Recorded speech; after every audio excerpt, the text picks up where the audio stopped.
디즈니가 만든 엑스맨 플러스 왕좌의 게임, 그리고 동화 한 스푼. 크게 기대한 영화는 아니지만 어쨌든 2편으로 완결되는 이야기였네요. 말레피센트 2 리뷰입니다. Innocent? I'm sure your kind would agree. If I didn't know better, I'd say you were making a threat.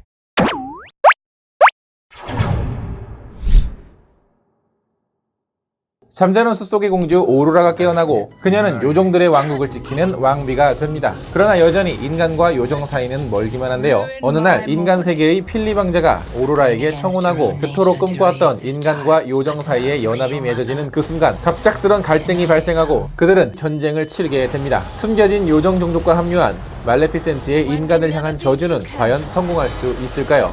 디즈니의 또 다른 실사 프로젝트 판타지 액션 영화입니다.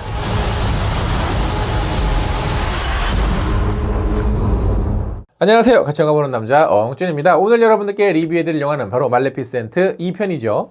일단 말레피센트 같은 경우에는 기존의 디즈니 영화와는 전혀 다른 행보를 가진 영화였습니다. 잠자는 숲속의 공주를 하는 이야기에서 공주 이야기보다 마녀 이야기를 주인공으로 한 영화니까요. 사실 디즈니 하면 무조건 공주가 주인공이어야 되는데, 그래서 말레피센트 1편은 마녀지만 사실 따지고 보면 나도 착한 사람이에요 라는 이야기라서 생각보다 그렇게 특별하지 않은 영화였습니다. 그래서 영화 자체는 그냥 그저 그랬고 딱히 깊게 인상에 남을 만한 영화도 아니었어요. 오히려 그보다는 안젤리나 졸리가 맡았던 그 말레피센트의 그 특이한 외형과 매력을 많은 사람들이 인상 깊게 기억하고 있죠. 왜 그런 거 있잖아요. 많은 사람들이 영화는 안 봤어. 근데 그 영화에 나온 캐릭터는 모두가 다 알아.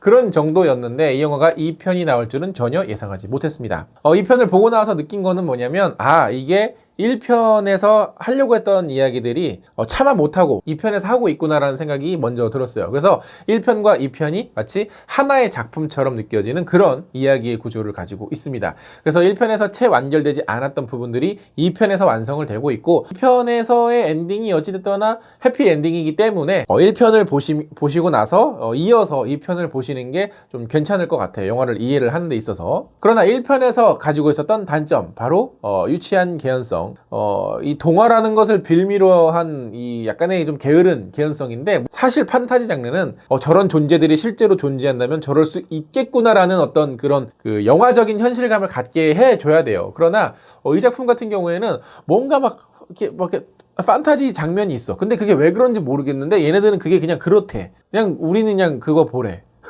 그래서 말레피센트 같은 경우에는 이게 어떤 캐릭터의 어떤 그 존재감에 비하면 영화 자체는 정말 별로구나라는 생각을 했었는데, 우리도 이제 이번에는 조금 스케일을 키웠으니까, 자 여러분 이런 세계가 있습니다. 자 이제 한번 보여줄게. 야 봤어? 봤니? 봤어. 이게 다야? 뭐 어쩌라고, 동화잖아. 그냥 봐.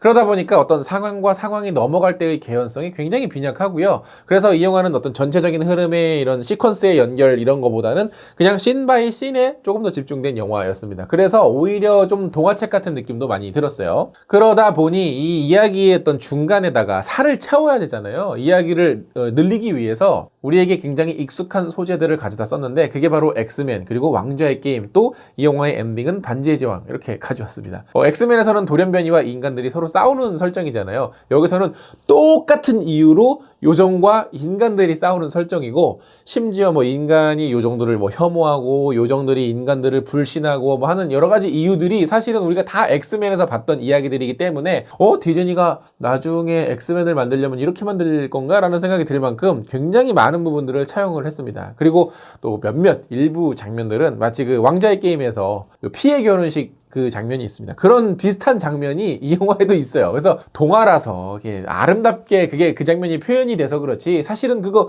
곰곰이 따지고 보면은 굉장히 잔인한 장면이거든요.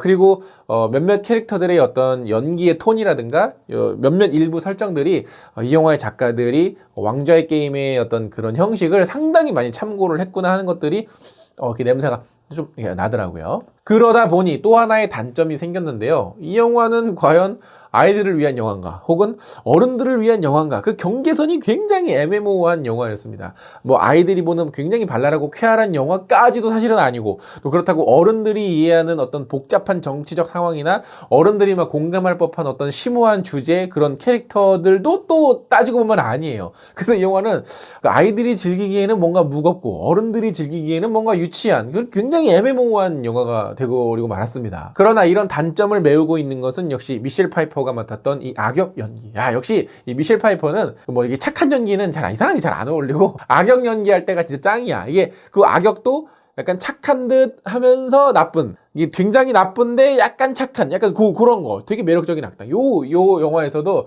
굉장히 매력적입니다. 사실 이 영화에 등장하는 이 악당, 이 캐릭터도 캐릭터만 보면 사실은 단점 덩어리예요. 왜 그러냐면 요 요정들을 되게 싫어하고 혐오하는데 그 이유가 명백하지 않아. 그냥 싫어. 싫대. 뭐 타고난 인종차별주의자야 뭐야. 그래서 이 악당 캐릭터의 어떤 동기는 설득이 잘 안 되는데 행동들은 이해가 돼요. 왜 그러냐면 그런 빈틈들을 연기력으로 다 커버를 하고 있거든. 그러니까 왜 그런 거 있잖아요. 저 사람이 난 누군지는 모르겠어. 근데 저 사람이 저런 행동을 하면 왠지 수긍이 가. 그러니까 그런 사람들 있잖아요. 왜냐면 그 사람이 풍기고 있는 분위기라든가 뭐 어떤 뉘앙스라든가 그런 것 때문에. 그래서 이 영화 속의 이 캐릭터는 굉장히 빈약한 캐릭터인데 배우가 살렸다. 그리고 아까 그 반지의 제왕 그 3편의 엔딩, 갑자기 왕자의 게임처럼 막 전쟁을 치르다가 갑자기 반지의 제왕 같은 해피엔딩. 너무 급 해피엔딩이에요. 뭐 전쟁 중에 갑자기?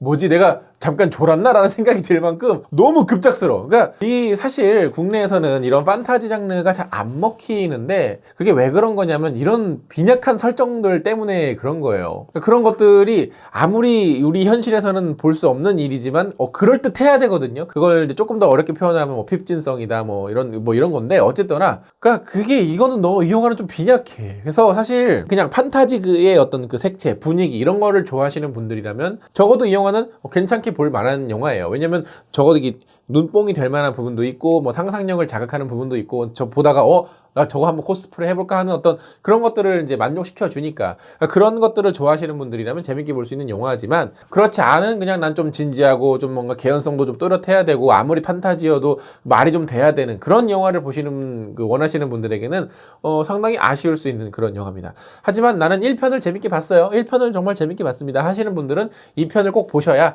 어떤 이 이야기의 완결이 갖춰지기 때문에 2편도 꼭 보시는 게 좋을 것 같습니다. 자, 그러면 이 영화 저희 엉찌 구독자분들의 댓글을 받아봤는데요. 그거 한번 같이 읽어보면서 이야기를 나눠보도록 하죠. 팬딩을 통해 저를 정기원해주시는 분들의 댓글입니다. 솔프렌드님께서는 재밌게 봤지만 겨울왕국2를 위한 텐트풀 영화 같은 느낌이 나네요.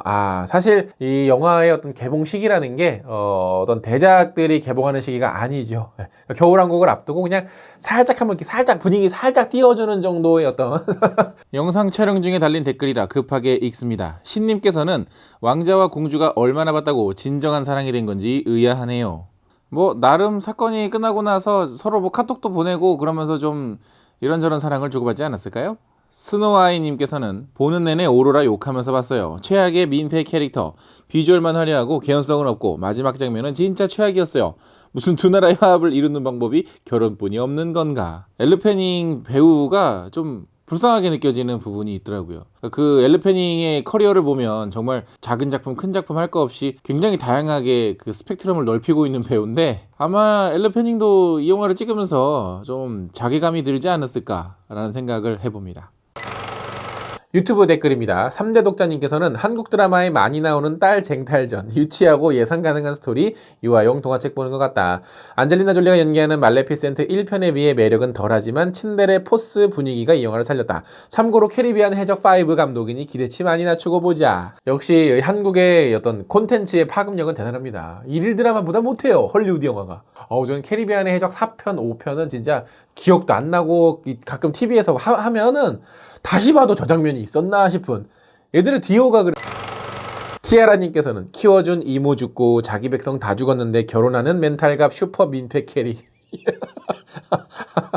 이미 봤는데 하고픈 말 안 몰란다. 그러니까 너무 이 어떤 이야기의 전개가 급작스러워. 그 잠자는 석 속의 공주가 약간 소시오패스인가? 약간 사이코패스인가? 그런 생각도 하게 되더라고요. 그 캐릭터를 연기한 엘르페닝이 뭔가 동의하지 못했지만 그냥 어쩔 수 없이 연기를 하고 있는 듯한 느낌도 받았습니다. 디노님께서는 눈이 호강하는 영상미와 비주얼 1편 이후 5년이나 지났는데 더 이뻐진 연세대 학부모님. 그러나 너무나 1차원적이며 개성이 부족한 많은 캐릭터들과 허무맹랑하게 전개되는 평화스러운 결말. 사실 안젤리나 졸리라는 배우가 그동안 그 사람의 커리어에서 했던 연기들, 역할들을 보면 대단히 입체적이고 대단히 인상적이고 대단히 좋은 영화들, 좋은 캐릭터들을 사실은 많이 연기를 하진 않았어요. 그러니까 우리가 소위 말하는 뭐 연기파 배우 뭐 그런 것들을 하지는 않았는데 이상하게 굉장히 인상이 강렬히 남은 배우 중에 한 명이거든요. 그러니까 여전히 이 영화에서도 그런 어떤 단순한 1차원적인 캐릭터밖에 연기를 못하고 있어서 그 점은 어떤 배우가 가진 이미지나 배우가 가진 분위기에 비해서 많이 약하다. 그냥 근데 뭐 어쩔 수 없는 것 같아요. 알래스카 고양이님께서는 그 와중에 날개 달린 애들 인종별로 골고루 배치한 디즈니의 정치적 올바른 섬세함, 흑인 인어공주도 얼마 남지 않았다. 뭐 이 영화는 굉장히 서구적인 배경의 왕국과 그런 이야기를 하고 있지만 단역으로, 그러니까 엑스트라로 등장하는 배우들은 막 동양인도 있고 뭐 저 남미 사람들도 있고 여러 나라 사람들이 다 섞여 있더라고요. 그래서 이거 저렇게까지 굳이 할 필요가 있나? 그러니까 근데 웃긴 게 뭔지 알아요? 그걸 또 안 하면 안 한다고 욕먹고 또 하면 한다고 욕먹는다. 그러니까 어차피 욕먹을 거면 그냥 하는 게 낫겠다라고 생각을 하는 것 같습니다.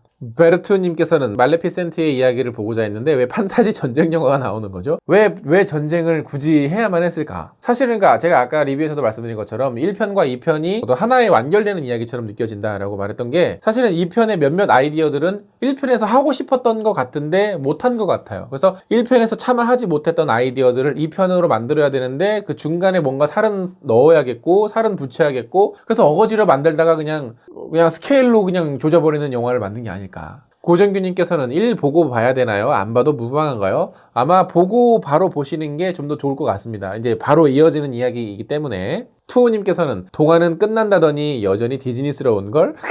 그러니까 이게 말레피센트 1편에서도 느꼈던 아쉬움이거든요. 마녀의 이야기, 굉장히 그 원작 애니메이션을 보면 정말 매력적인 악당 마녀인데 그 마녀를 가지고 나도 사실은 착한 사람이에요. 하하하하. uk현초님께서는 영화를 보다 중반 넘어서부턴 머릿속에 그래서 죽은 요정들은 생각만 가득. 보는 내내 지금 이렇게 진행해놓고 디즈니 해피엔딩이 가능한가? 라는 의문이 가득했는데 정말로 이 상태로 해피엔딩 만드는 거 보고 너무 놀랐네요. 머릿속에 꽃만 가득 찬 공주가 나라를 다스리면 백성이 어떻게 될지 본 것 같아 무서워진 영화. 저는 그래서 이 작품이 되게 왕자의 게임스러운 거예요. 왜 왕자의 게임을 보면 어떤 그 캐릭터들이 막 되게 막 나는 막 왕자고 막 공주고 나는 뭐 어떤 대단히 뭐 영주의 뭐 자식이고 뭐 이런데 그 왕자의 게임에 나오는 캐릭터들 몇 면을 들여다보면 되게 멍청하고 되게 무식하고 되게 모자르고 막 이러거든요. 알고 보면 약간 그런 게 좀 느껴져. 자, 어찌됐거나 이 영화도 좀 디즈니가 약간 남다른 이야기를 할 것처럼 보였지만 사실 알고 보면 결국엔 또 디즈니 이야기를 하고 있는 뭐 그런 영화였고요. 사실 말레피센트 1편도 그렇게 저에게는 뭐 대단한 어떤 영화가 아니었어서 뭐 그 정도겠거니 기대를 했는데 그 정도였습니다. 물론 좀 더 좋은 작품, 좀 더 괜찮은 작품이 될 수 있었던 그런 요소들은 굉장히 많았지만 그걸 잘 살리지 못했던 조금은 아쉬움이 남는 영화였어요. 어찌됐거나 미셸 파이퍼는 정말 대단했습니다. 자, 영상 재밌게 보셨다면 좋아요 누르는 거 잊지 마시고 구독 버튼 아직 안 누르셨으면 구독 버튼도 꼭꼭 눌러주세요. 그럼 저 다음에 더 재밌는 영화 리뷰로 찾아뵙겠습니다. 다음에 만나요. 안녕.